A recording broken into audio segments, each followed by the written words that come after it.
अस्सलामुअलैकुम दोस्तों आज मैं आपको बता रहा हूँ बुर्ज दिल वालों के लिए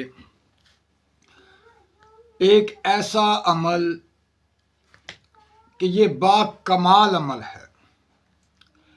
कोई भी मेरा दोस्त, मेरी बहन, मेरा भाई जिसका बुर्ज दिलू है, वो अमूमी तौर पर शको शुबात में रहते हैं। कोई भी काम हो, कोई भी मसला हो, कोई भी ऐसा फैसला हो तो वो शको शुबात में रहते हैं। तो उस शको शुबात की वजह से वो फैसला नहीं कर पाते और अपना नुकसान कर लेते हैं और परेशान रहते हैं। तो मेरा भाई, इनके लिए सबसे बेहतर ये एक ऐसा वजीफ़ा है कि अगर आपने कोई भी फैसला लेना है, कोई भी काम करना है, तो इस वजीफ़े को पढ़ते रहें और उस काम को कर लें। इंशाअल्लाह आपको कामयाबी मिलेगी और आपको फतह नसीब होगी। आपका फ़ैसला अच्छा होगा, आपको उसका नुकसान नहीं होगा। क्योंकि ये जो फ़ैसले करना बहुत ही मुश्किल हैं। सोचना समझना, जितना ज़्यादा सोचते हैं ये उतना ज़्यादा ही उलझते जाते हैं, उलझन का शिकार हो जाते हैं।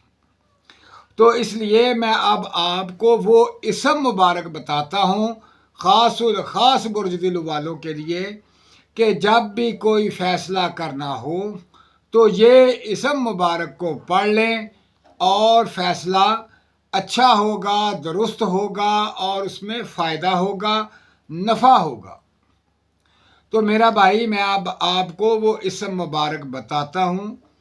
आपने जब भी, जैसा कि आपने घर ख़रीदना है, कार ख़रीदनी है, या कोई घर की चीज़ जैसे वॉशिंग मशीन, फ्रिज, को फर्नीचर वगैरह, या कोई घर का ख़ास यानी कि सामान ख़रीदना है, तो आप सोचते हैं ये अच्छा लगेगा कि नहीं, ये लोगों को पसंद आएगा कि नहीं, ये पता नहीं ठीक है कि नहीं। तो इस तमाम परेशानी से बचने के लिए आपको मैं इसम बता रहा हूँ। वो इसम मुबारक अगर आप पढ़ लेते हैं तो आपका फ़ैसला अच्छा होगा, आपकी वो चीज़ अच्छी मिलेगी, नुकसान नहीं होगा।